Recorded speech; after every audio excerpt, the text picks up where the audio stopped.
I promise you, the sparkly, shiny, perfect version of you is the least interesting one. Tell me your real story. Share with me your messy, wild parts. I'm Lauren, host of Kind of a Mess, showing up to share the stories we all need to hear to know we are not alone on this wild ride. We have an open door policy here. Everyone is welcome. Excuse the mess. Come on in.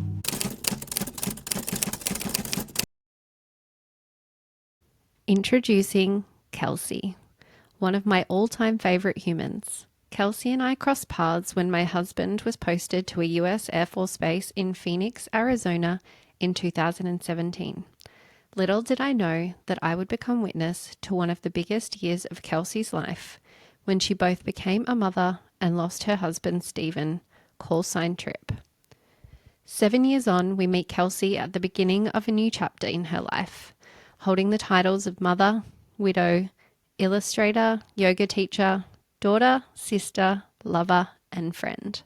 I am so very grateful to share this space with Kelsey, and I hope you enjoy this conversation as much as I did.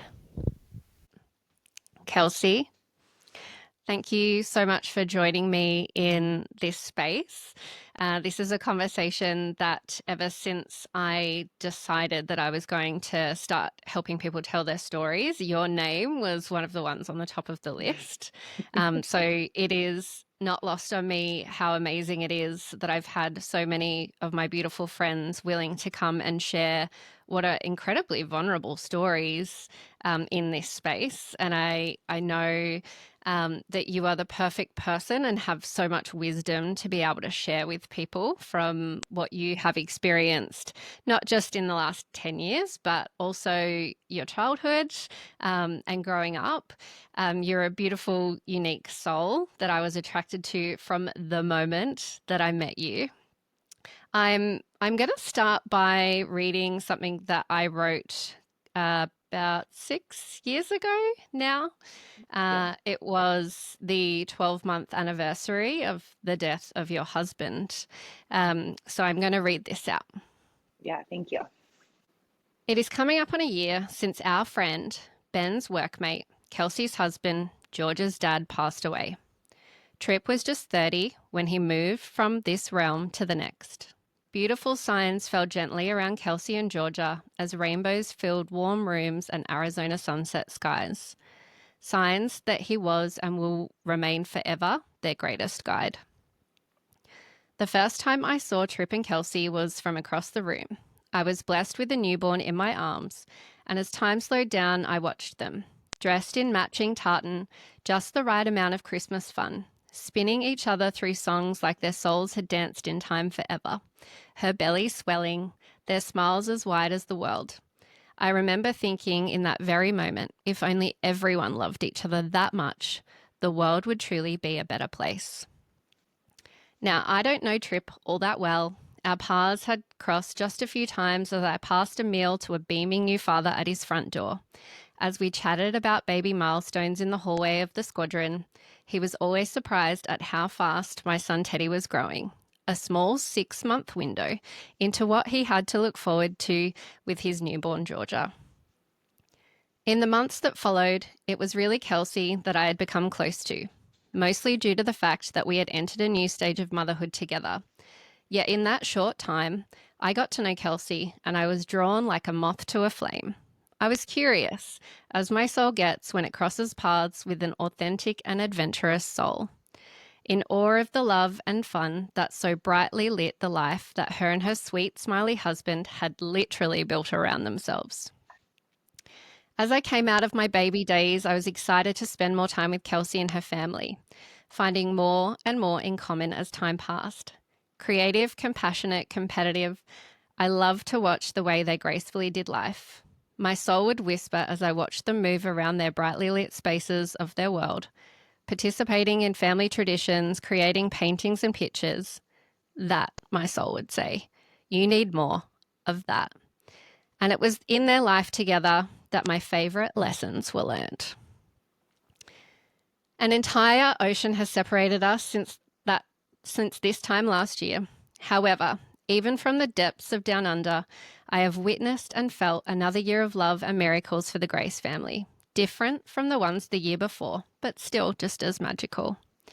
Trip often enters my thoughts. My new windows are accidental prisms, causing rainbows to dance on my walls throughout the day, forcing me to reflect on my luck and my life, reminding me that nothing is promised and that to age is a gift, and that when all is said and done, we are far from our money, our possessions, or our status. We are feelings and memories of moments that we leave safely in the care of those that loved us the most. To Trip, I thank you for your smile, your service, and the gift of your daughter. To Kelsey, you, my friend, are one in a million. May life continue to meet you in the sparkliest places of your soul. It is you both that make me want to be the very best version of myself on this ride. Sending love across the seas. So it gives away pretty big plot twist of your midlife and losing your beautiful husband. And we are going to get yeah. And an important part of the story, and we absolutely will go there. But I want to start earlier than that. I want to Yeah. start with little Kelsey. So, Little girl your Kelsey. beautiful, yeah, your beautiful daughter Georgia is 7 now, same age as my son Teddy. Yep. Um, I want you to share with me what were you like at her age? I feel like when we've got kids, it's like this portal that we kind of open into making Totally. us reflect back on what we were like at that age.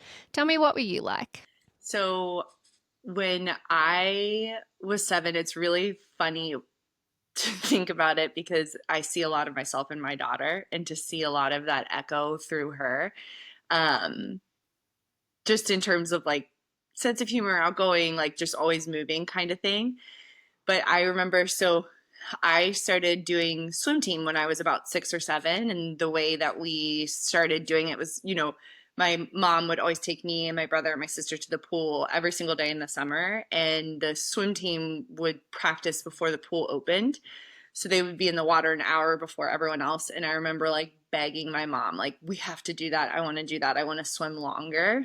So that's when I started swimming. And that carried on all throughout life. I was a collegiate swimmer. I had a really successful career as an athlete, but that love for water of just pretending to be a mermaid in the pool, flipping my hair around, like spending all day in the sun, all day outside, that is my happy place. Like there's a lot of times in like meditation I'll go back to that, like to my childhood pool and be like, just play. Like just be.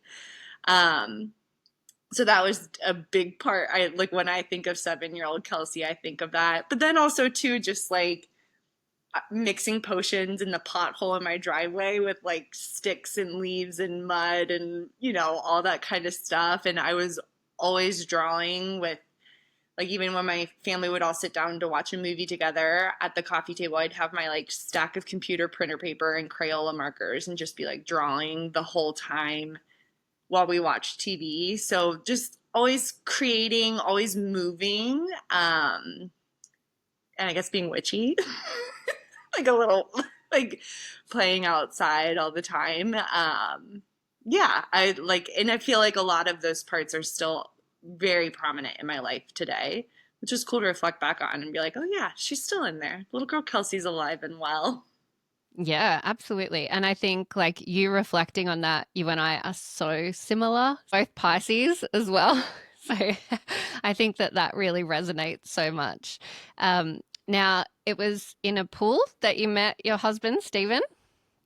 Yeah, I guess so. We were both high school swimmers. We like here, and I grew up in, and I live now in Cincinnati, Ohio. It's common here to go to like all girls high school, all boys high school, and I went to the all girls high school. He went to the all boys high school, and we would kind of like do swim meets together. And his older sister was on my swim team. She would drive me in carpool and catching eyes across the pool with the super hot sophomore when I was a freshman in high school. But yes, we were both swimmers. And he swam in college as well for a year or two, and so that was a cool connection that we had of like knowing that deep part of each other and like having an understanding of the commitment that that is, and what it looks like. And yeah, so that was a fun thing to share with him. Met so young to find your Yes. husband at, how old were you? 16? No, I was 14 when we met. Oh, I wow. was, yeah, I was 15 when we started dating. Our parents had to drive us on our dates, or he'd like, or his grandma would drop him off at my house because his grandma lived near me and we'd like watch movies in my living room. So yeah, we were very young when we met. We grew up together. We raised each other essentially. So we kind of, because when you meet at that point at like 14, 15, it's you can pretty much catch up pretty quickly on each other's past and like your childhood, you know? Yeah. So it's in a way, looking back, it's hard for me to remember a point in my life in which he wasn't a part of it, just because he always seems so like ingrained in it. But yeah, we were very young. Did you know back then that he was the one? I mean, I think any 15-year-old girl with a boyfriend thinks he's the one. Yeah, ain't that the truth? Um, Now I can remember one time, after we had been dating for a little while, and my mom was driving me home from one of our dates, and my mom was like, "Do you think we might be seeing this Steven guy for a while? Like, do you think he's going to be around for a while?" And I remember being like, "Oh yeah, definitely," like thinking that. Um, so I think I always knew, that feeling when things just feel right. Like I think even in my teenage years, I was just kind of like, yeah, why would I stop dating him? Like, you know what I mean? Like, what's the other option?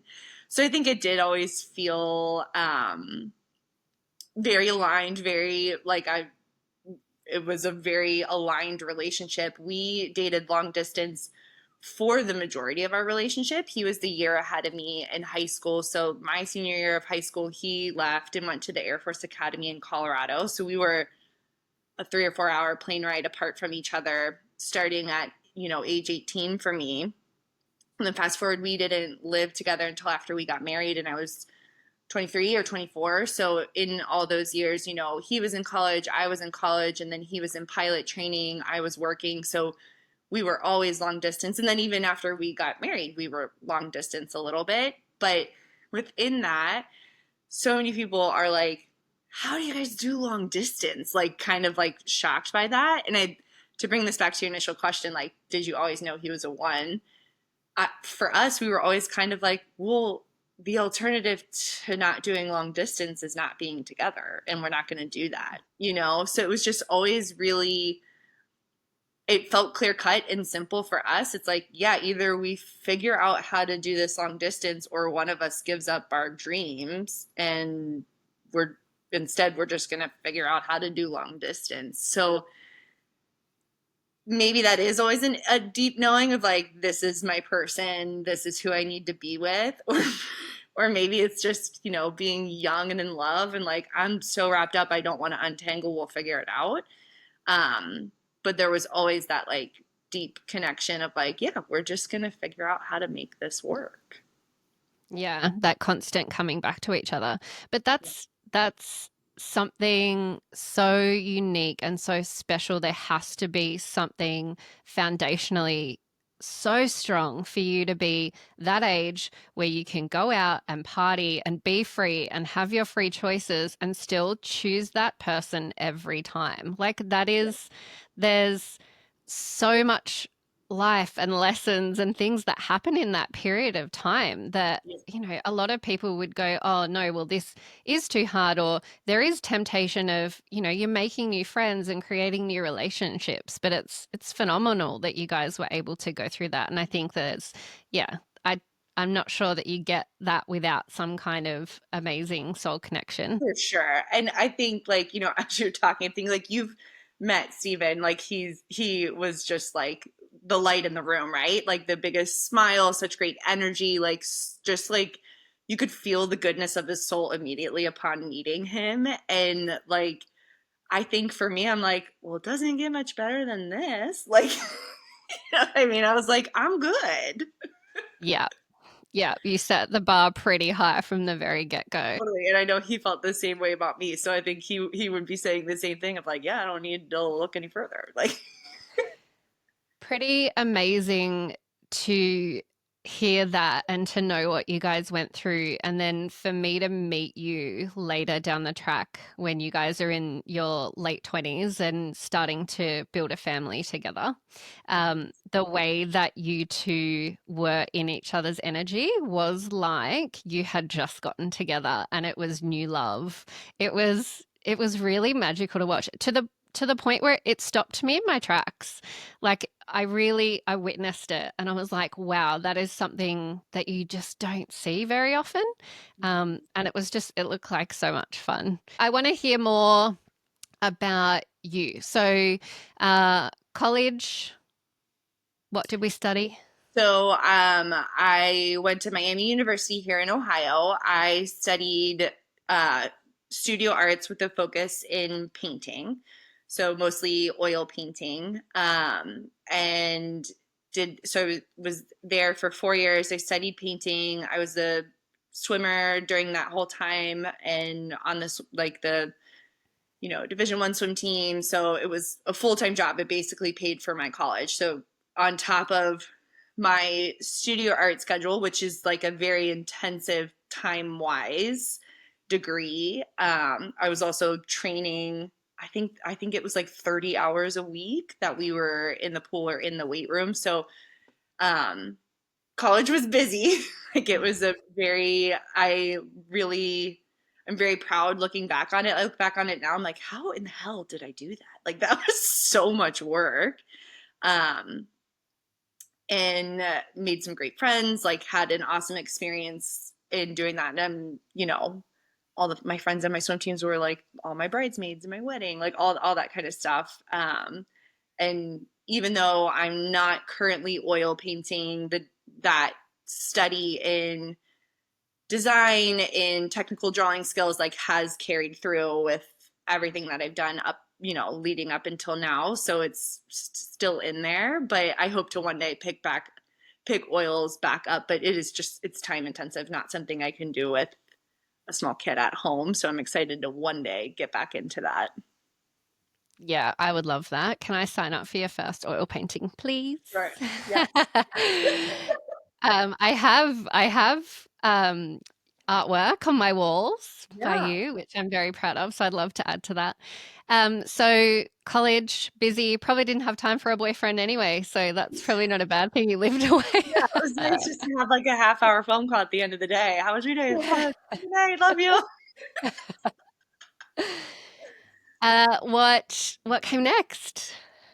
I graduated and I came back to Cincinnati where my family is, where I grew up. And in that first summer I was like coaching swimming a little bit, and then that summer my sister-in-law, Steven's older sister, was like, "Hey, I started working for this new brand called Lululemon. It's like a really cool company. I think you'd be a good fit." And at this time, Lululemon had already gone public, but it still was not totally widespread. And they were opening their first store here in Cincinnati. So I joined the team that did that, helped launch the first store in Cincinnati, um, working within the stores here, and started my career with Lululemon there. So I was with Lululemon for about, I want to say 5 or 6 years, and it ended up kind of taking me all over. So I worked here in Cincinnati, kind of like worked my way up into management in the stores here, and then we got married in 2012, and I was able to transfer out to a store in Phoenix because we were stationed in Phoenix initially.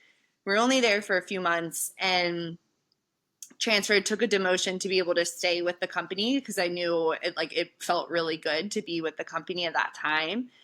And we were only there for a few months because Steven was just there for his B course training just to learn how to fly F-16s at that time.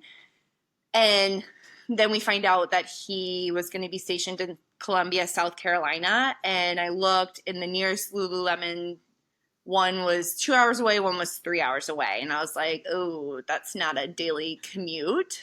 And just did some sleuthing and found out who the regional manager of the area was, messaged them and was like, hey, like, this is who I am. This is my background. I'm moving to Columbia, South Carolina. Are there any plans to open up a location there? So this was in 2012. And they're like, oh, not until 2018. But, we'll let you know. And I was like, can I submit a business plan? Like, would you be open to looking at that? And they were like, sure. So I 23-year-old Kelsey on a computer making a little PowerPoint slide, submitted a business plan to this publicly traded company of like, hey, let me open a store. And they did. So we Oh my built, God, Kelsey. yeah. So what they used to do when they would launch in new markets, they would do what's called a showroom concept. So it's a smaller scale store, only open 3 or 4 days a week. And the idea behind that is that the team that is launching the brand there would spend half the week out in the community, networking, building community, understanding what kind of clients are there, just kind of getting it in the mix there, spreading word. And then for 3 days a week, we would have this store open. So I ran and managed that store, the Columbia showroom, for I think 3 years, maybe close to 3 years, and was given the opportunity there to step into a training capacity where I was then training other showroom managers in other cities and states and kind of helping them learn the business, learn the brand, all that kind of stuff. And a manager then was like, hey, we need someone to cover maternity leave in Lexington, Kentucky, which is about a little under an hour away from my hometown where I am now. She was like, we thought of you. Like, are you interested? And I remember talking to Steven and I was like, I am really interested in this. Like, but, we'd be apart. And I remember him being like, it's no different than me leaving to deploy, and I do that. Like, we're always okay with that. Like, why would we think this is any different? This is like a good career opportunity for you. So I did that, and as I was doing that, I was in Vancouver for work, and just kind of like a big conference. Everyone's networking. You're in a room with friends of friends of friends of friends, and someone was mentioning a current issue they were having in their role, and they're like, well, we're opening up stores in South Korea. We're launching in Asia, and we don't have any manager. We haven't been able to find a manager for that yet. And my spidey sense perked up because at this time we knew it was quite likely that Stephen was going to be stationed in South Korea, just kind of his age and what his trajectory had been. We kind of knew that was the next step. And I was like, I might be interested in that. So started the interview process with that, and Lauren, it was crazy. I think the overlap, because I was on my second or third interview and he still hadn't gotten his assignment, and we were kind of like, we got to know what we're doing. And I think it was Wow. a difference of 5 or 6 days in which he got his assignment to South Korea and I got my job offer. And so then we set off. We lived in South Korea for it was a little over a year. I was living in Seoul and he lived in a city called Kunsan, which is a smaller, just kind of the Air Force Base tucked into this smaller city. So we were long distance then too, but the difference of long distance when one of us is in South Korea and one of us is in America, it didn't feel like long distance, Yeah. being able to hop on a 3-hour bus and go spend the weekend together was an absolute delight, because most people, when they get that assignment, their families stay back stateside, and you only see them once or twice a year. So it was a really cool experience to live and work abroad and make so many cool friendships of getting to know people, getting to know a new culture, experiencing what it's like to be a minority, experiencing what it's like to not know how to buy tampons. Just everything was hard. And then is what my time in South Korea was actually when I got back into swimming again. I was a little burnt out after college. And as I was in South Korea, came back to it because it became something of this feels easy. I know I'm good at this. And I would just zone out and meditate as I was swimming. So it was a moving meditation for me, which was I'm really grateful for that aspect of that experience because now I am like, okay, I need to be grounded. I'm just going to go swim some laps. Like I know that it kind of gets me in that space. Wow. I can't believe how's the universe for you guys pulling that off. I know, really. I think you, especially in military lives, like you very rarely hear it going Yeah. anyone's way. Quite often it's the opposite. Yeah. So that is phenomenal. Yoga is such a huge part of your life and has been a huge part of your journey as well. So tell me a little bit about when did you start practicing? When did I start practicing? I around when I started working for Lululemon. I'd started practicing I was probably like 22, I think. And started practicing. And then I was liking like the hot yoga, right? Like get super Yeah. sweaty. Like I was really into that. And I think it's been interesting to watch because I feel like it's like slowly faded from that like really athletic, like six pack bikini season yoga to more like my favorite style to teach now is yin, like to more of just like stillness, being in your body, connecting with your breath. But it's one of those things that, through all of our moves, and this, having the same life experience, moving all the time, like for me, it's like, where is my yoga studio? Like that's like whenever I move to a new place, it's like, I need to find my yoga studio, my community, and like that is what I'm looking for. And so it's been more of just a way for me to like connect with my body, but also to connect with the community that I'm in. Mm. Like when I go back to visit friends in Phoenix or when I go back, I've like went back to Columbia for a wedding. Like I'm like, oh, like I want to go step into the studios that I love in those spaces, like just to revisit them. So it's always been a like little home within my home of whatever city I'm living in. Oh, I love that so much. I've never contemplated anything like that before. How you can, I guess it's that, yeah, finding your home when you don't, when you have so many different homes.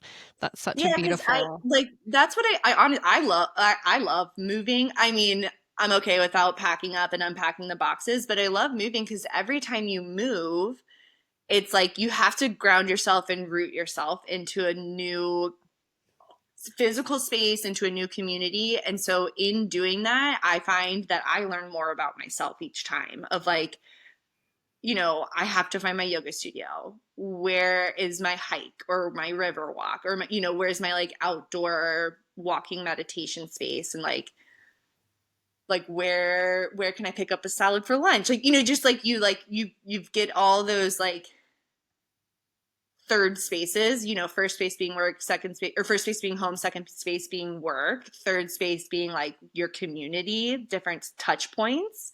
And I think that every time I move in discovering those spaces, I discover more about myself. And like I think it's fun to kind of layer those upon where I was in other cities of like, oh, coffee shops used to be really important to me.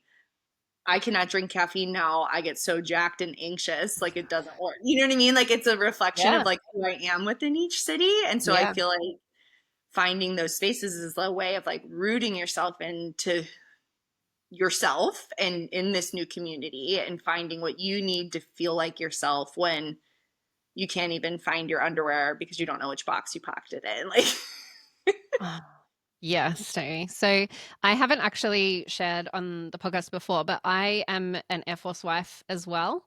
And I also love to move, which is probably how I ended up an Air Force wife. So that is how we met. My husband got a position at Luke Air Force Base over in Phoenix, Arizona. So we got this beautiful experience, which was such a huge gift to us. I love America. I miss it so much. I love the people. We had such a great experience over there, and I can just never speak highly of it enough. So that's how we met. And I remember I had probably been there for maybe, I want to say 6 months. Did you were there mid June 2017? June 2017 is when we moved. Yeah. Yeah. So I was pregnant with Teddy at the time. So our son Teddy, our little US, well, he's a dual citizen now, but born in the US. We met, and I remember you walking in. We had like the the Americans are so very, very good at doing squadron life and looking after the wives and the families. Like it's very common for everyone to get together regularly. Americans tend to move around a lot more within the fighter pilot community, more so than what we necessarily do here in Australia. So there is that real need to make sure that there is that grounding down into the community for everyone. So they do make sure that there's these regular meetups, which is where I met you. But I remember you strolling in. You had wide leg pants on, Birkenstocks, and a nose ring. And I was like, whoa, whoa, whoa, hang on a minute. This girl does not fit the normal mold. What is going on? And instantly I was just so drawn to you. And I was like, oh, I bet you that girl's got some stories to tell. And I think you had you just done your yoga teacher training in India? Was that around Yeah. that time? Yeah. Yeah. Yeah. So while we were living in Korea, I worked for Lululemon for about the first like maybe 8 or 9 months, maybe a little bit longer than that. And I just, uh, corporate life is not for me. I was like, you know what? This might be the only time I get to live abroad. And I want to live abroad. Like, I want to travel, I want to see everything. And put in my notice and made sure the team there was set up, and then spent our last probably like 5 months that we were there in Korea together down in Kunsan with Steven.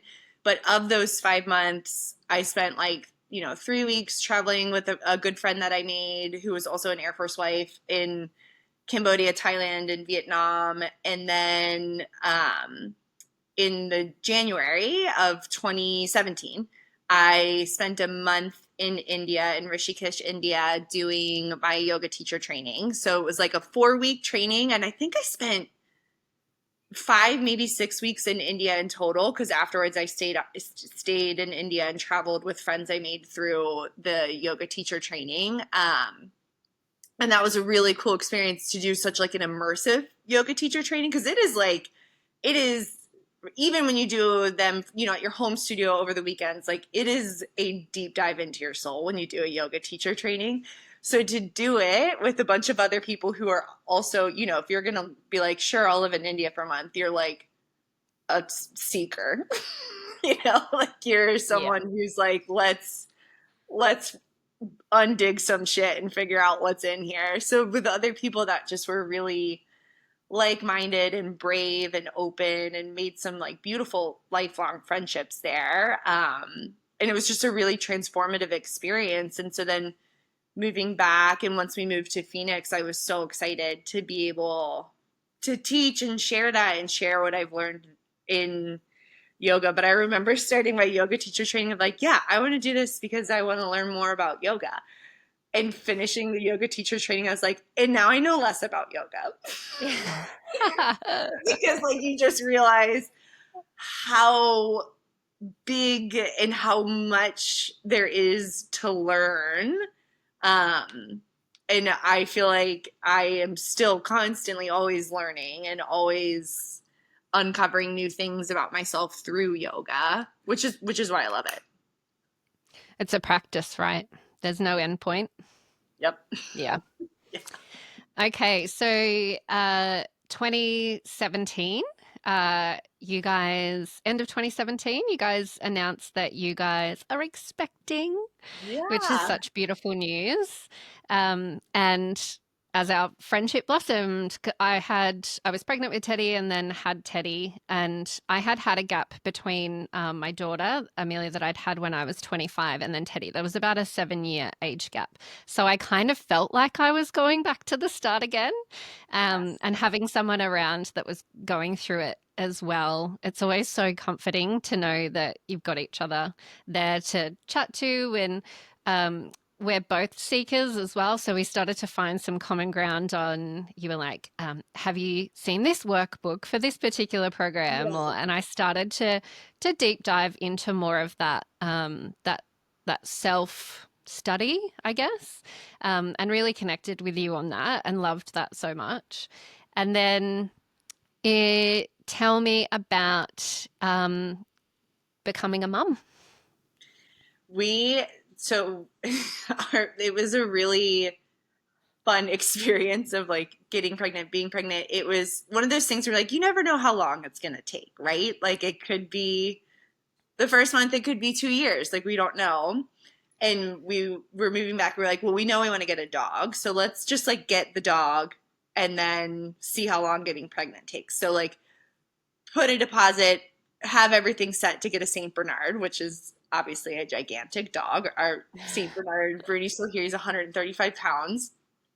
And I think like 2 days after we did that, and mind you, as this is all going on, we're completely renovating a home. Like we bought a home in downtown Phoenix that it didn't even have kitchen appliances. Like the master bedroom was walled off into its own like studio apartment to rent. Like we were like I was in my first trimester, I was washing dishes in the bathtub because we didn't have a kitchen sink.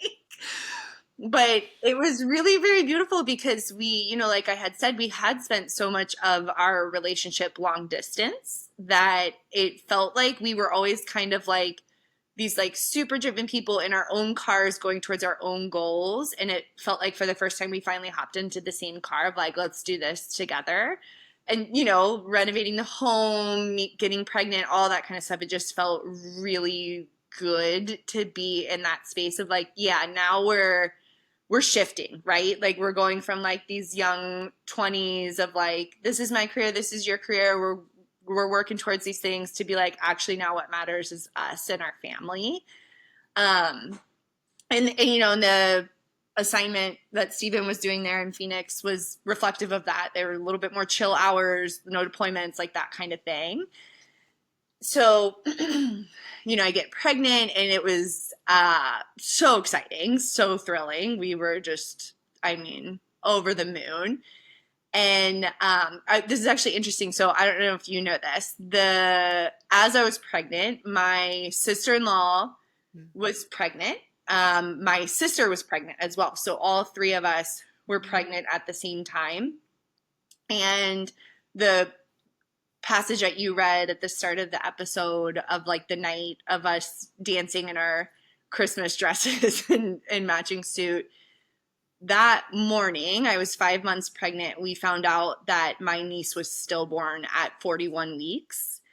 And so that was obviously incredibly challenging. I'm very close with my siblings. And anytime I was pregnant, when people would be like, oh, you're pregnant? And I'd be like, yes, and so is my sister and my sister-in-law. Like that was like the next thing to be said.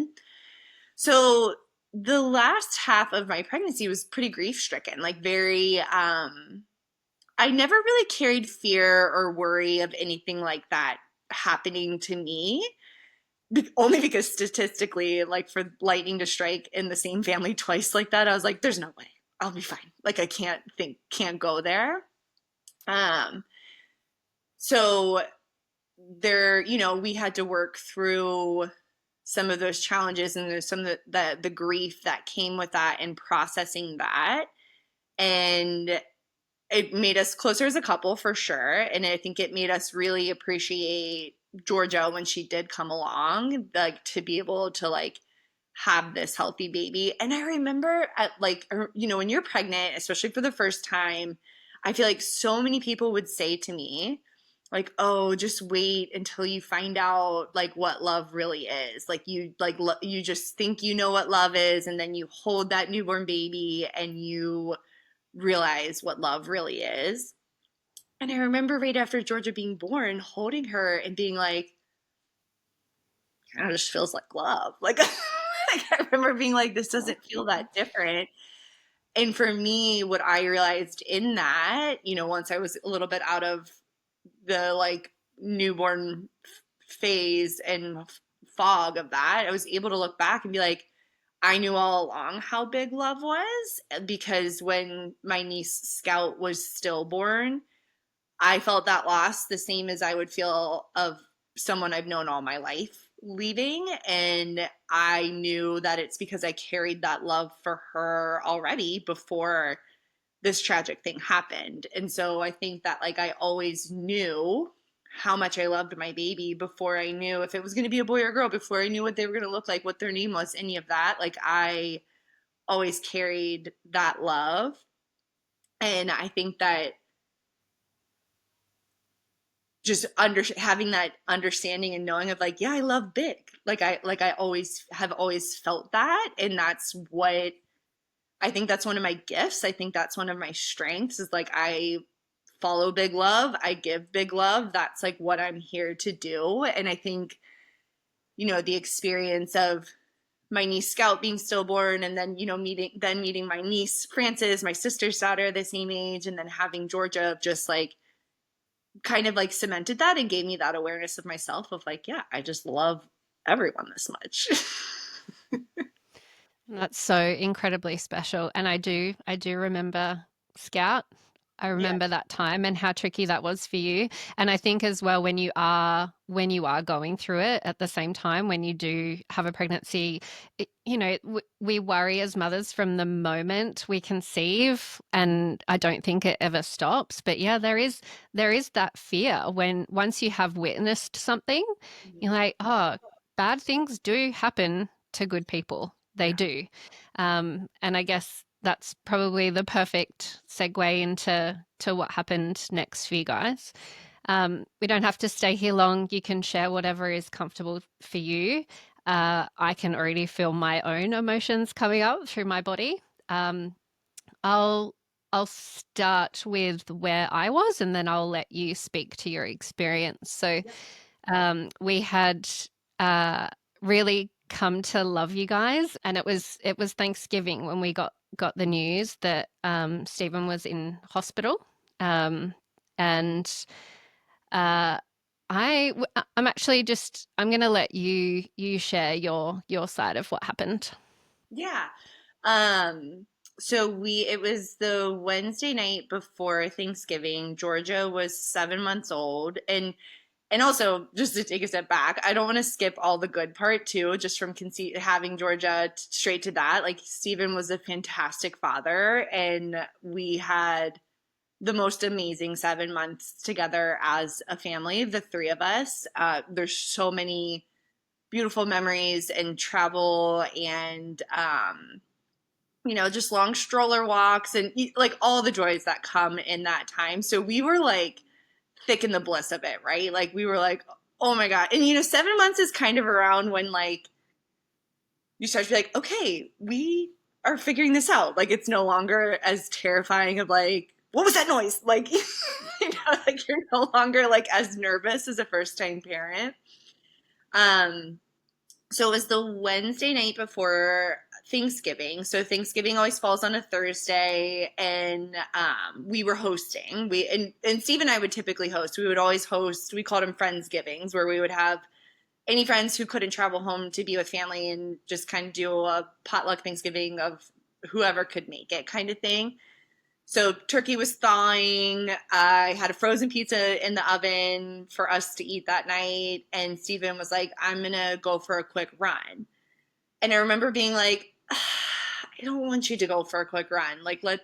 Can we just let's just hang out, go to bed early, maybe have some time alone, mom and dad. Let's just like have it be a simple night. And he was like, I always watch Georgia when you want to go to yoga. Like, I want you to support me. Like, this is important to me. And I was like, okay, fine, go. So we gave Georgia back together, and then he headed out for a run. And he had been gone for a little while. It wasn't too long. I hadn't noticed, and I noticed out front in the front yard, like sirens, like red sirens from a police car from an ambulance. And I came out and the ambulance pulled away and there were a bunch of neighbors gathered around. And my neighbor next door was like, oh, what's going on? He was like, we found a body right here.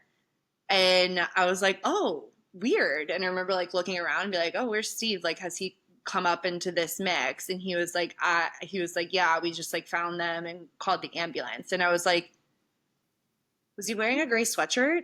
And my neighbor, whose name was also Steve, was like, yeah. So connected the dots that it was Steven. He had been running and in this like directly in front of our yard, he had collapsed.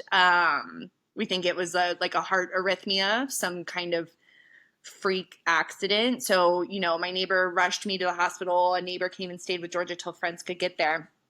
So, getting to the hospital, he had been resuscitated, but was like in a coma essentially. And so he was in a coma for about 2 weeks. And, I know you remember witnessing the early days of that too, of like the hospital was never empty. Like, not once did I walk out of his ICU room to an empty waiting room. I think the like smallest amount of people I ever saw outside of his waiting room was like 10 people. Like, it was like friends from all over the country flew in, and we're on shifts of like, we'll be the morning, you do the afternoon. Like, we were deeply surrounded. And like, I always think about this. I think this is so interesting because I was breastfeeding Georgia at the time, and you know how like stress is like dries your milk up right away, but I never struggled with my milk supply in the whole time that he was in his coma. And I think it's because I was so surrounded by love that like my oxytocin was just like pumping even amidst my worst nightmare. And so it was about 2 weeks that he was in his coma.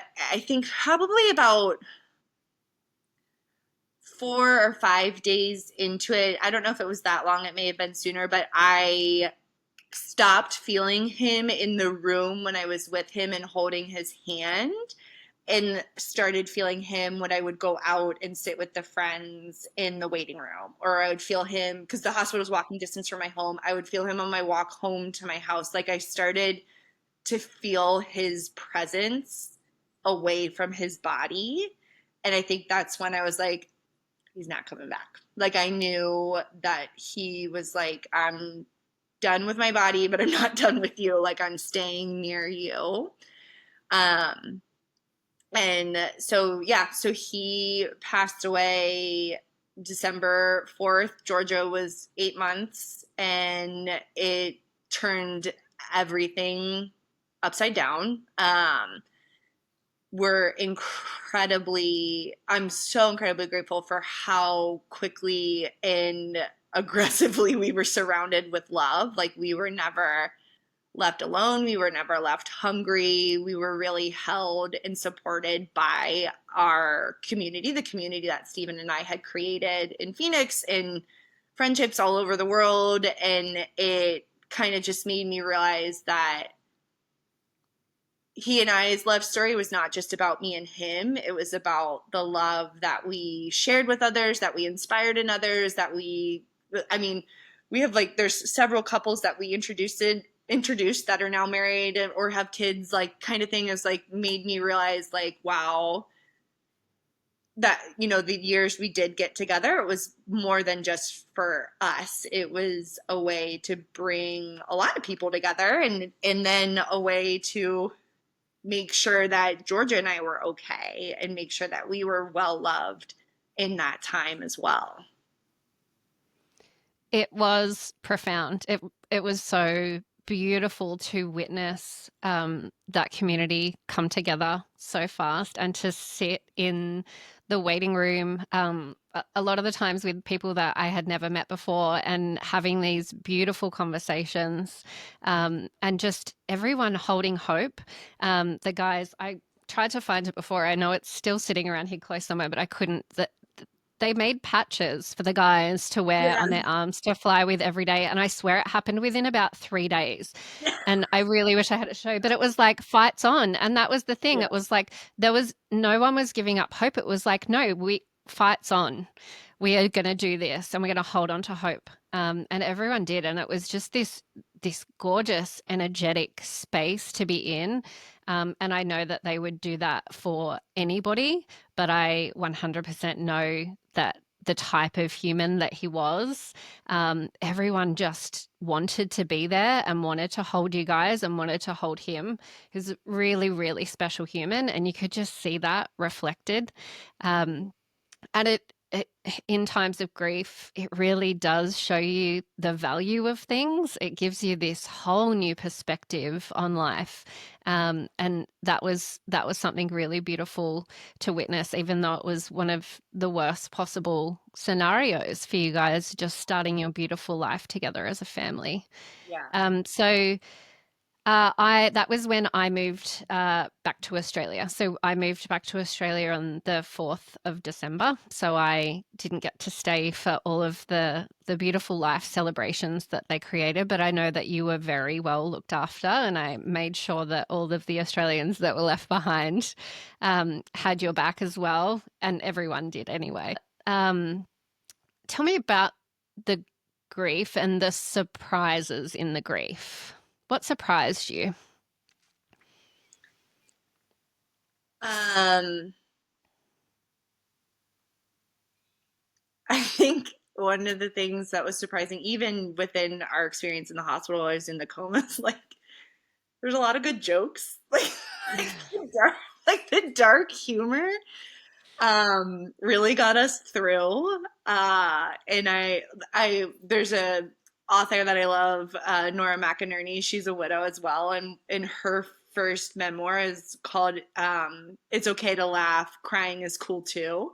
And I feel like that was really a lot of what my first year of grief was a lot of crying and a lot of laughing. And it I think that surprised me, like the joy that can kind of walk alongside grief. I guess if you're that might not be everyone's experience, but I always, as a person, I just tend to turn towards the light, and so like realizing like I can still laugh. um but I also remember too just other surprises that came up, like so he passed away December 4th, and December 5th I took Georgia to swim lessons because it was kind of like, what what else am I going to do today? Like, you know what I mean? And it had been like 2 grueling weeks, mentally, emotionally, spiritually. And I just really wanted to be with my daughter. And also, just talking about it now, thinking I probably just needed to be in the water.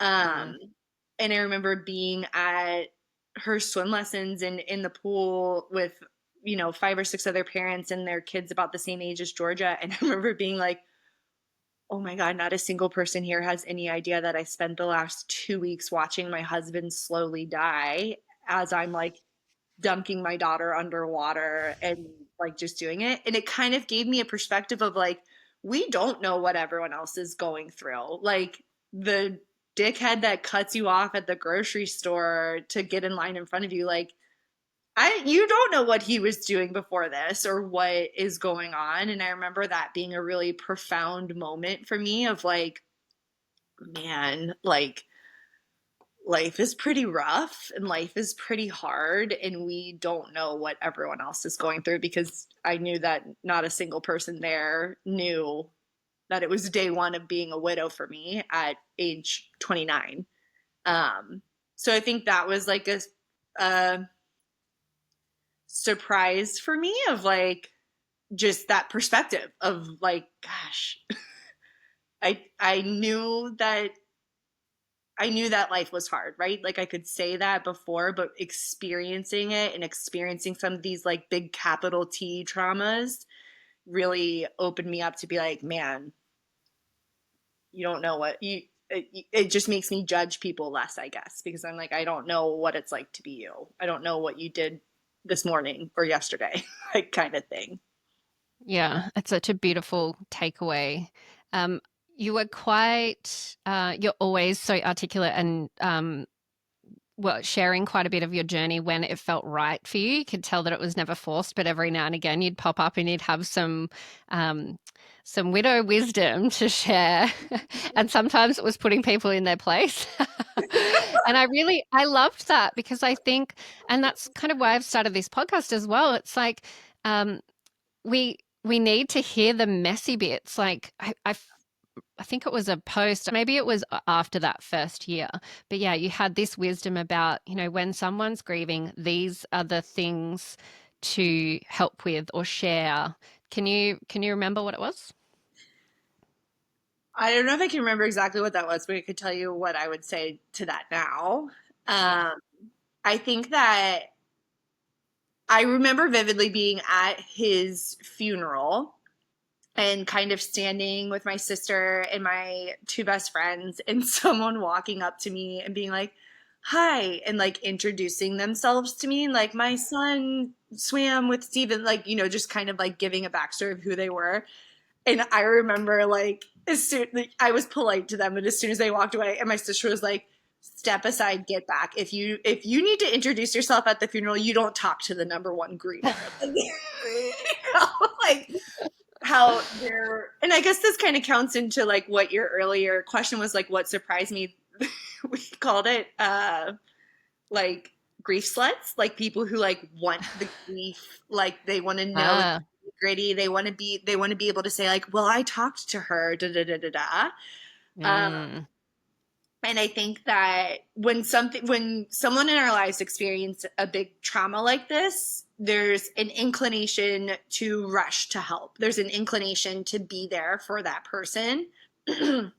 And what we have to keep in mind is that for everyone, that is happening within the first 2 months, right? And then we kind of like get back to our lives. Like you move on and kind of like, maybe you'll think about them again at the 1 year anniversary or whatever it is. But what was always most profound was the people that would randomly message or randomly pop up and be like, you just came into mind, I'm thinking of you, kind of thing. And not like, because the amount of messages on Facebook, Instagram, phone calls, everything that I got right away was like overwhelming. So much to the point that I remember being like, I cannot thank everyone who said or sent something, because if you send a thank you text like, oh, thank you for the card in the mail, and then it's like, oh, how are you, and it's like, I don't have the emotional capacity to do that right now. So I think advice for someone who, if you have someone in your life, if you are grief adjacent, you have someone in your life that is experiencing a big trauma, of like, put a note in your calendar 3 months after the event, 6 months after the event, and 18 months after the event to check in. Send them some snail mail, see how they're doing, invite them to coffee, uh, and know that like how long the grief takes for them and how quick it goes for everyone else. Like yeah. you kind of, everyone else moves on pretty quickly. And I think also too, the biggest thing is, while supporting someone who's grieving, is like, play to your strengths. Like if you are a good cook, drop off a meal. If you are not a good cook, do not drop off a meal. Like that does not need to be what you do. And I think, honestly, I can think back to a friend that came to visit, and one of the most helpful things, she was like, I noticed that your oil in your car needs to be changed. I'm going to go and do that for you. And like, you know what I mean? Mm, Just the capacity to like take things off of someone's plate that are like life admin, nitty gritty, all the things that we always have to do, to then give that griever space to rest, to cry, to journal, to heal, whatever it is that they need. I think any way that your skills and your strengths can support alleviating any like menial tasks is a huge support. So, meals are that, or um, go scrub a toilet, mowing the lawn? walk a dog, mow the lawn. Mm. Um, and a lot of those things, I like it is, I remember that like when people would say like, hey, I can drop off spaghetti and meatballs. I can take your daughter for 2 hours to the park, or I can just drop groceries off, which is most helpful. And like when you're in that grief space and you've been there before, and like the amount that you have to think of and that you have to do, like not only was I raising my not even 1 year old daughter, I was waiting in line at Social Security. I was transferring over all of the mortgage and the car payments and everything from his name to my name. And like there's so much that goes into it. And a lot of that only the specific person can do. Um, but being able to have other people that can step up and pick up dog poop, you know what I mean? Like Yeah. step up and help with those things is, I think, what makes a difference and what helps a lot so that then you're creating space for them to fully process and feel their emotions and be in their grief and not rush out of it. Yeah. It's probably just good life advice as well. Like someone doesn't have to be going through something so dramatic. It can be early days of being a first time mum. Someone could be injured or looking after a child that's unwell. Like it's, yeah, I think it translates to life, right? To stepping up, to yeah, playing to your strengths. I love that idea. I love that. Yeah. That's such a And then beautiful way of being. I think too with that, like another big thing is like knowing your connection with that person, like how authentic it is for you to be in direct conversation with them. Like there were Mm. like I in that first year, like my sister was constantly flying out, my best friends were constantly flying, like everyone, my family, my parents, like everyone was flying out to help me. And what was really cool was to see the people that were supporting them because they Yeah. knew, you know what I mean? Like the people that knew, like, I don't know, Kelsey, I'm not going to like check in and see how she's doing, but like, I'll watch her mom's dog while she, you know what I mean? Like things like Yeah. that. Were, I think that that's another way. Like if you know of something like this going on in your orbit, maybe you're a couple tiers away from like the direct center of grief, like don't think like, oh, I'm not like close enough with that person to help them. Help the person that you are close to. So support them so they can support the person that's going through that really like gnarly grief because you know, being as raw and fragile as I was, I couldn't do small talk. I could really only be with my like tried and true that I knew I could like be all versions, all as raw and messy as I needed to be. And so that's a very draining for them, for the people that are supporting their, you know, their closest person. So any support that you can give them that can then fill up their cup so they can pour into the person who's, you know, having the most trouble. I think that's like another really, really good tip. Yeah, that's really beautiful. Um, and you didn't pack up and leave Phoenix straight away either. Tell me about the choices that you made um, in that kind of that first year, or the Yeah. choices you didn't make. Yeah. Right. Um, I mean, everyone always says in that first year of grief, like, don't make any big decisions, but that's impossible. Like, so many big decisions need to be made. And, you know, like I had shared earlier on in our conversation, like, we built that home. Like, we poured our hearts and souls into it, and a lot of sweat equity went into that house. And we were surrounded by a really beautiful community. And I love Phoenix. Like, it is one of my favorite cities. I love being there. So I did not feel a call to leave.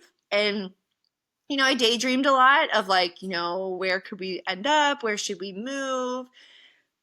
For a while, I was like, oh, maybe I'll just buy a van and me and Georgia and my dog Bruni will just drive across the country and see what cities we like and end up there. And then I like remember that I hate driving, like just all all kinds of things.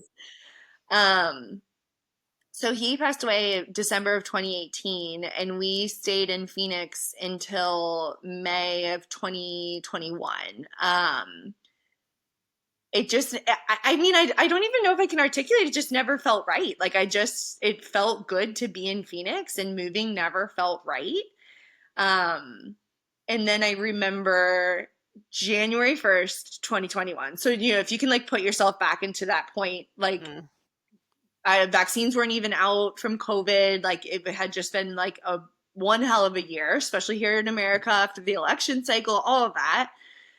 And January 1st, 2021, I woke up and in my head, I go, oh, it's a new year. This is the year I moved back to Cincinnati. And then I go, who said that?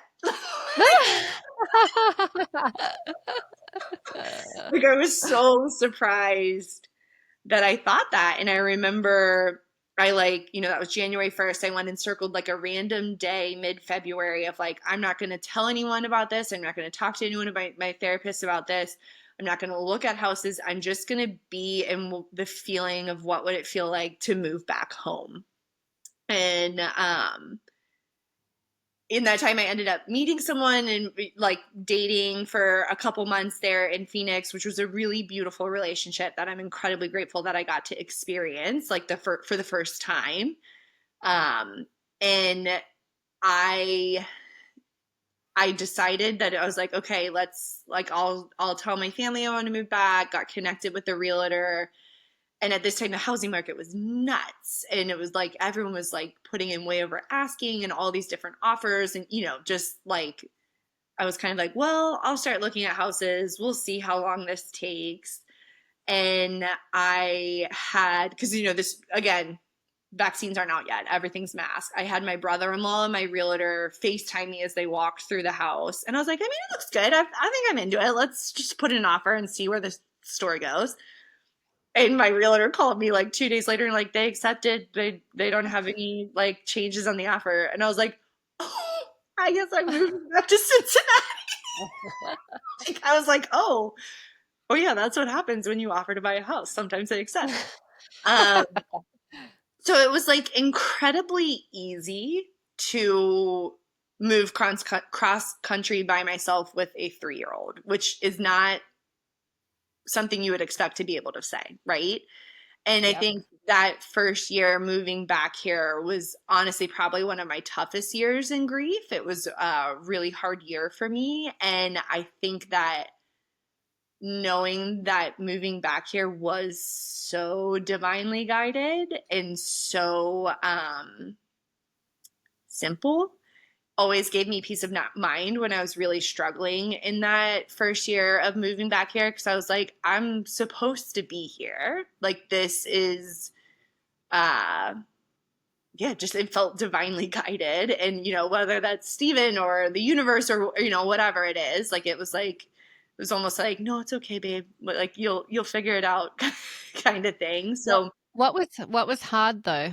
What were the hard bits? Why that year? I think that a lot of it, because Steven and I, we both grew up here in Cincinnati, and a lot of our family still lives here for on both my side and his side, and it was always a goal of ours to move back here or to move back driving distance to Cincinnati, and so moving back here didn't look like what we always dreamed it would look like, right? Like it was Yeah. he wasn't here, there weren't more kids there, like what our careers are completely different, like all that kind of stuff. I think that overlaying my expectations and the reality was like my expectations were really getting in my way of being present. um, and in that time, my best friend said had some really scary health struggles and near death experience. So I was back and forth between Cincinnati and Philadelphia, helping her, and being back in an ICU again for someone I love. Like all that kind of stuff was really hard to be doing that. And then, I mean, you have kids. Age 3 is not an easy one, especially Teenager. when you're raising a strong, independent woman who speaks her mind and questions authority, which we want later in life, but at 3 is challenging. Yeah, definitely. Especially when you don't have that teammate there to be like, tag, Yep. you're it, your turn. I need to go for a walk around the block. I can't handle this anymore. Like it's just you and you have to keep showing up no matter what, right? Yep. Yeah. So, Cincinnati. I love the connection you have with your family. It's one of my favorite things to watch. And as I have 3 kids of my own, when Ben and I talk about what we want our future to look like, and we want this big, beautiful, blooming family with lots of kids, grandkids, cousins, and all. I see your family, and I'm like that. That's what I want. You have the most beautiful connection with them. So it must be so comforting to have everyone closer. Yeah, it is. I remember in kindergarten, one of the days Georgia came home from school and she had a new student teacher. She was telling me that everyone had to go introduce themselves to the student teacher and share a fun fact. And I was like, oh, what was your fun fact? And she was like, that I have a big family. And I remember like talking in my head and be like, smallest possible family, babe. There's just two of us. But then I realized what she meant, and I was like, you do have a big family. Like she is, and I am surrounded by love and support here. And it's cool. She, my sister and I are really close. Just today, she has 4 kids. I picked up 3 of her kids and we went off downtown and played in the splash pad and went to the farmer's market and all that kind of stuff. And it's like they're like Georgia's cousins are like her siblings. And they're all and aunts and uncles. Like I'm co-parenting with aunts and uncles. Like it's like all kind of all mixed in. And I'm really grateful that we were in Phoenix for as long as we were, because I think that it cemented Georgia and I as a unit, as like an independent unit, just the two of us. And it helped me get clear on like my parenting philosophy and what I focus on as a parent. I think if we had moved back here sooner, we would have just gotten like really tangled in with our family here and kind of blurred those lines and not be able for me to distinguish what's us and what's big us. Yeah. So it's, we're incredibly fortunate to be able to be here and be close to everyone. And Georgia has a really close relationship with my parents, which is so beautiful to see. And I am really grateful that we get to do this stage of life here, and that my daughter with one mom thinks she has a big family, and like what a gift that is. Like that's so cool. When she said that, I was like, wow, I really can't move again until you're 18.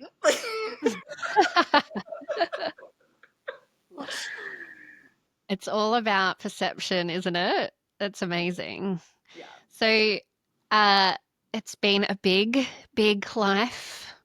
Tell me a little more about where you're at now. So I am teaching yoga, which has been feeling really good. I've been teaching yoga again for about a year and a half, and that has felt really good. And I feel like that's helping me to open up a little bit more on like my witchy woo woo side. Like I'm becoming more and more comfortable of how I share that and reveal that with other people. When I'm with you, I'm like, girl, are you a projector? I know you're Manny Jen. You're obviously Manny Jen, right? No, I'm a No? generator. Yeah, I'm a Oh, that's generator. surprising to me. Um, Mm. Actually, that makes sense. um, when I'm with people that are in that, realm, it's easy for me to do that. But teaching yoga is kind of helping me feel more comfortable with that. And that feels really exciting. I recently got certified in emotion code energy healings, and that has been an exciting journey to be able it's made a huge difference in my healing, and then to be able to do that for other people and to see the shifts that it brings into their lives is really cool.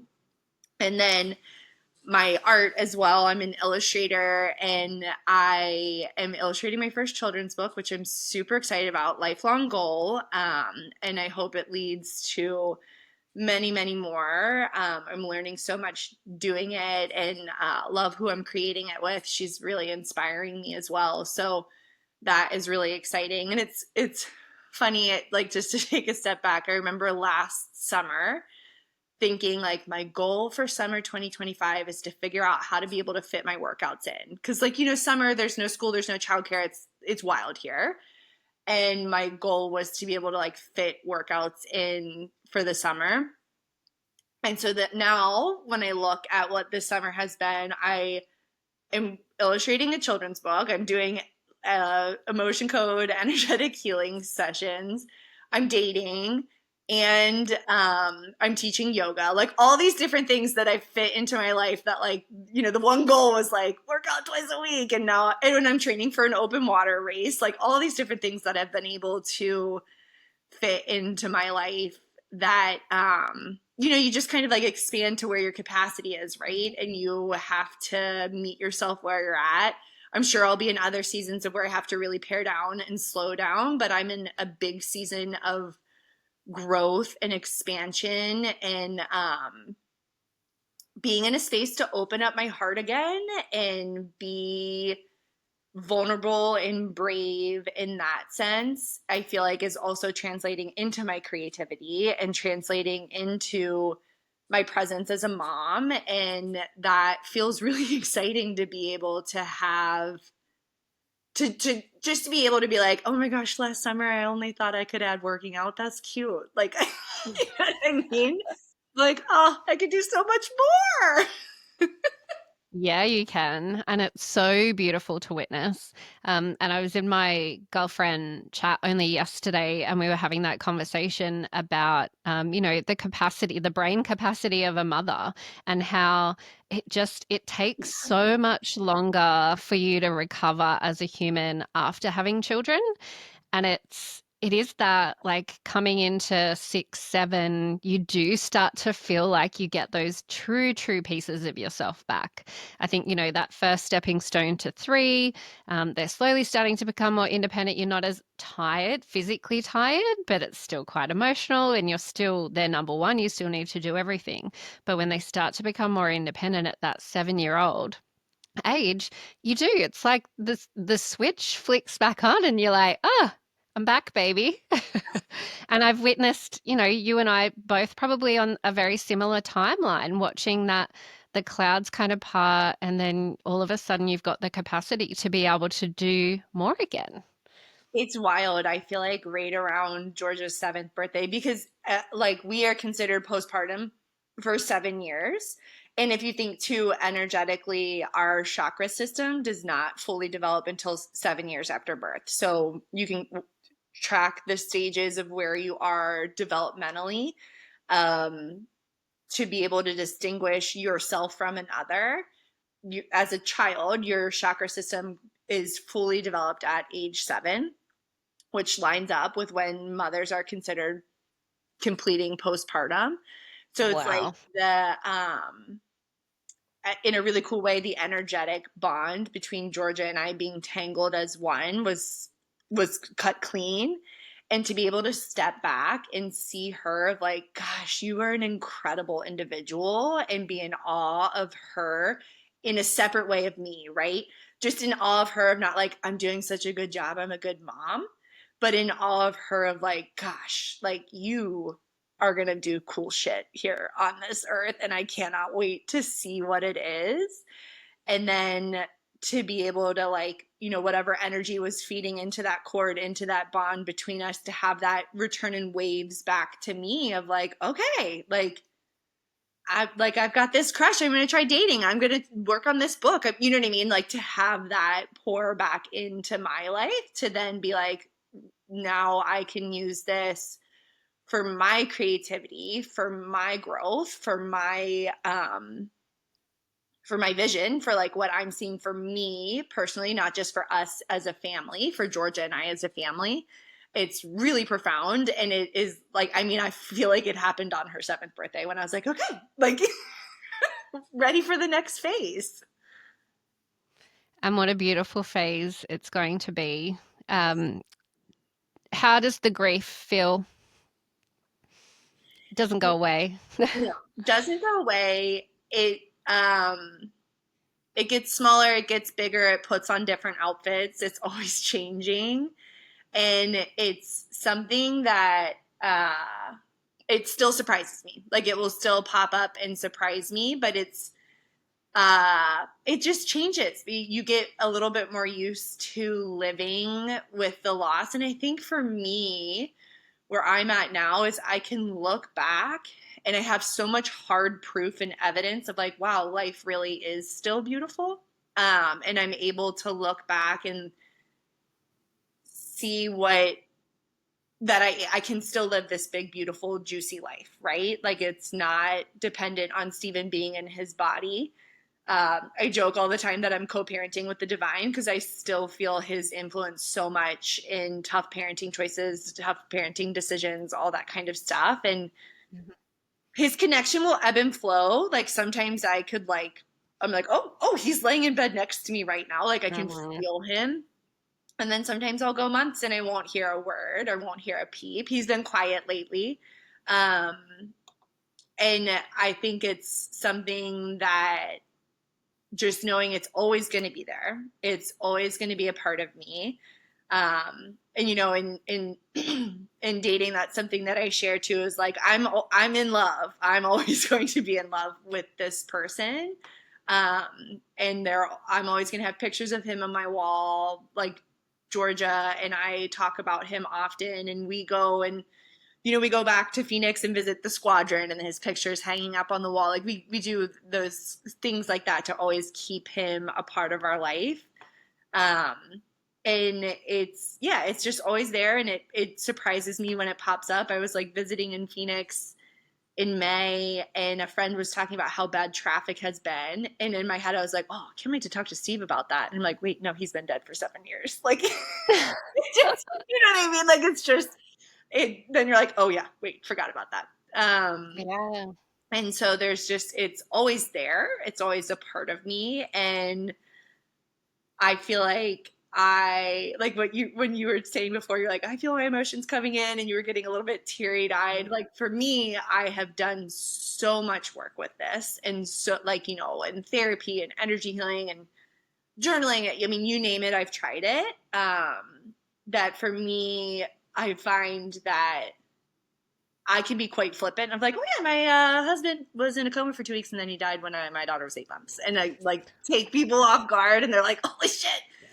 Um, so I feel like for me, it doesn't always show up as tears. It doesn't always show up Mm. as like a heavy emotion. It more so for me has lately been a like, I guess maybe I've been in awe of like how I still feel so close to him and how I still feel very like connected to him and that he is a part of our life. That he's like a part of us here in this family and like being like, wow, we really don't need bodies. Like that's One of my favorite things to talk about is like signs too. Give me some good ones. What's he given you? well, the big one is the rainbows. So Yeah.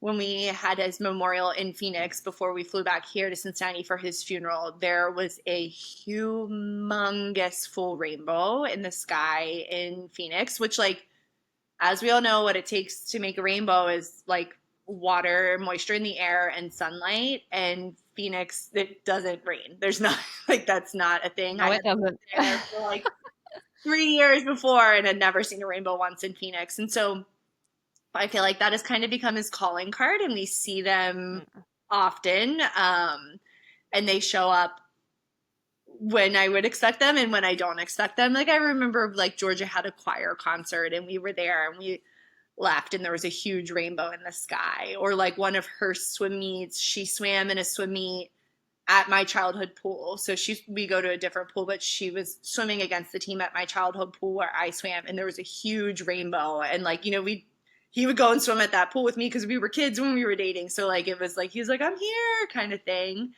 Um so that's always been like a really beautiful sign. And then I think too, there's just I feel like he found this house for us. I think that was like a big part of it and leading to the community that we've been able to build here, the school that Georgia goes to, the friendships we've made, the people I've met through coming through in the house, all that kind of stuff. So I think that's been that is a sign from him.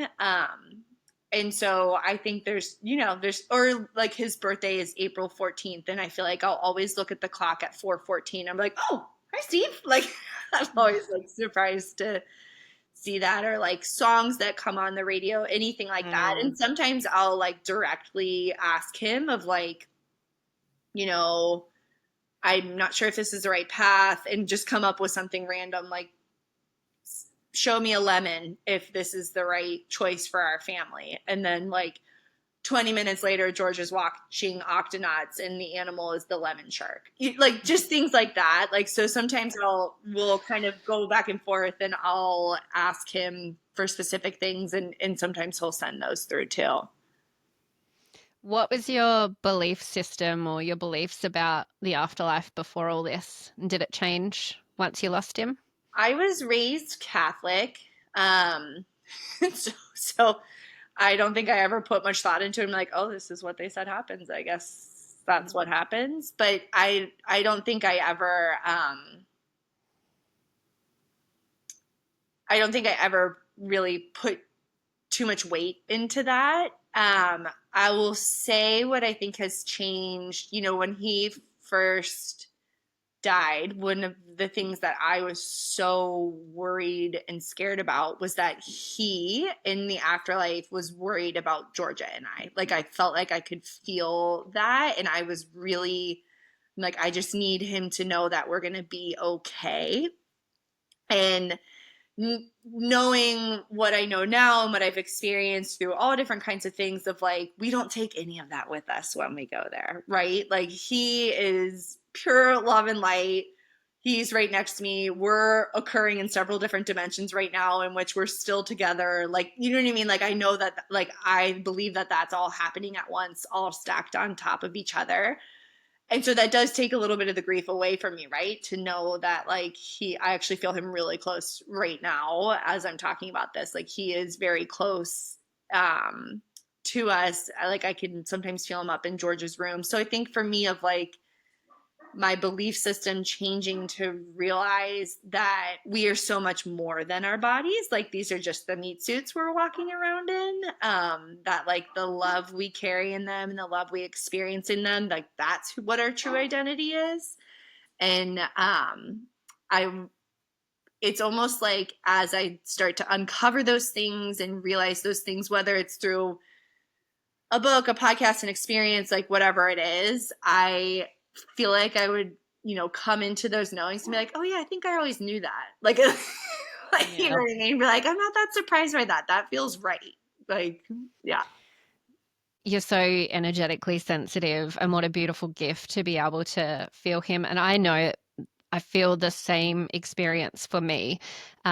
Sometimes dad pops in, it can go a really long time without it, but then, it's the song. There's a song, and it will pop up in the most random of places.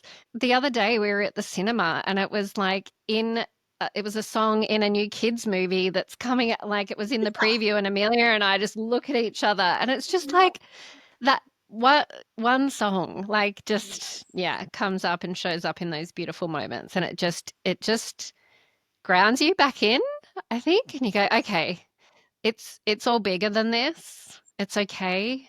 And it's okay to take that lightly, I think, as well, and to have fun with it. It doesn't have to be serious.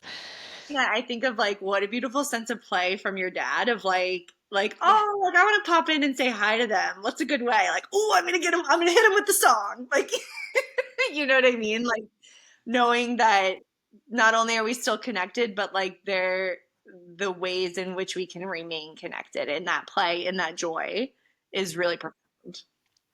So my dad came to me the day that I decided to start this podcast, and I was in my friend's driveway. I think I've maybe even told this story before. In my friend's driveway at 6 a.m. in the morning, and it's dark, and I have a Tesla with the screen at the front, and I'm in a driveway, so there's no one around me, and in the Tesla screen, a motorbike starts flashing on the screen as if he's riding behind me, and my dad was mad into motorbikes, and there was no one around, and it was dead quiet, and it was silent, and I was just contemplating. I'm like, should I do this podcast? I'd messaged my friend Gemma to ask her if she'd be on the first one, and I was like deep in it, and I'm like, yeah, I think I'm going to do it. I think I'm going to do it. And then he just shows up, and I was like, he would think this is the funniest thing ever. I'm like, he's been waiting for the last 15 years for there to be technology so that he can play that prank. But it's just you can't make it up sometimes. Like Yeah. it's just so profoundly big and so profoundly beautiful. It is what it is, and you've got to believe. And it's so comforting and fun Yeah. and nice for, especially for Georgia. Like to know that her dad makes rainbows. Like, is there Yes. anything better than that? No. No. I love that story about your dad. Thank you for sharing that. So fun. I can picture him laughing as Yeah, well. So was he was he a jokester? yeah, so back in the day before anyone had memes, oh God, if he had access to memes these days, he was like, you know how people used to send like text jokes, Yeah. the first original memes. So yeah, Yeah, right? he had a funny sense of humor, but it's a comfort, and it was a green light. I went, oh, okay, I've got like divine support to do this thing that terrifies me.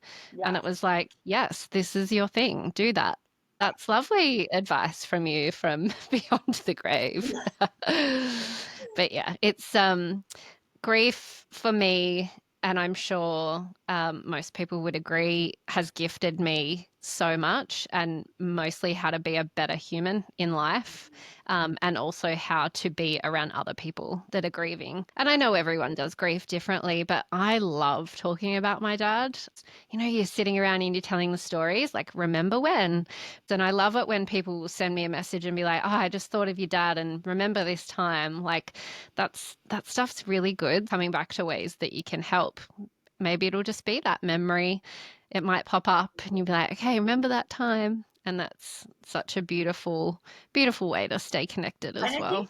I think that the piece that you had written, like leading up to the 1 year anniversary of Stephen's death, I had told people, like, please share any stories or any memories that you have. And like, I feel like I early on was like, I was like desperate to collect as much information and memories as I could. Like, I asked people to write letters and I have them all in a box to give to Georgia one day, like, just to be able to share these stories. And at like, friends will randomly text me like, hey, my iPhoto memories just made this random stream of like a trip that Steve and I took and send it to me. And like, I love it. And like, I'm sure this happens when you're around like older family members or your dad's friends, like to hear stories you've never heard before is like Yeah. the greatest gift. Like, it is like, oh my gosh, I love that story. I've never heard it. And getting to know, just like another small piece of that person that you've lost. So I think that, yeah, like you're saying, that's a beautiful way to support in grief is like sharing and recording those memories to just help them live on, like keep them Yeah, with us. definitely. So, last year, your summer goal was for this year to exercise more. What's the list for next year? That's a great question. Let me think about that.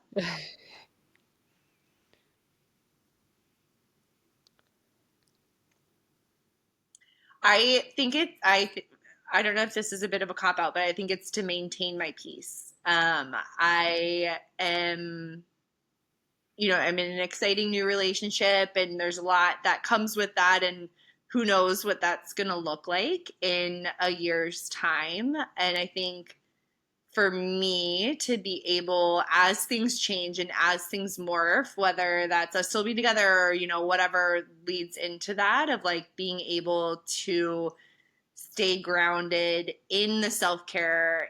And I don't mean self care like pedicures, like, I mean self care, Yeah. like waking up at 5 a.m. to meditate and journal and therapy and like, the deep stuff, like to maintain what has brought me to this space to be able to heal and be healing, to all keep like maintain that as a part of me. So I think that that is a big goal for me to continue to be able to do. And the work that I'm doing now, I'm illustrating a children's book with someone else that someone else has authored, and I have like a couple of big ideas that have just been like hovering like a cloud over my head of like, Kelsey, make us, Kelsey, make us. And I don't want those ideas to leave me. I'm like, okay, I'll make you. I just give me a little bit of time. So to work through some of the perfectionism that I have of like, I want to make this idea, I want to make this book, but it has to be perfect. And it's never going to be. And just letting things come through me as they want to come through me instead of being like, no, I'm going to wait till I'm better at this or wait till I know more. So let's say that's a goal for summer 2026 to be working on bringing some of those ideas into the real world. Maybe a holiday to Australia. I would love Will you that. add that one? Yes. You're welcome anytime.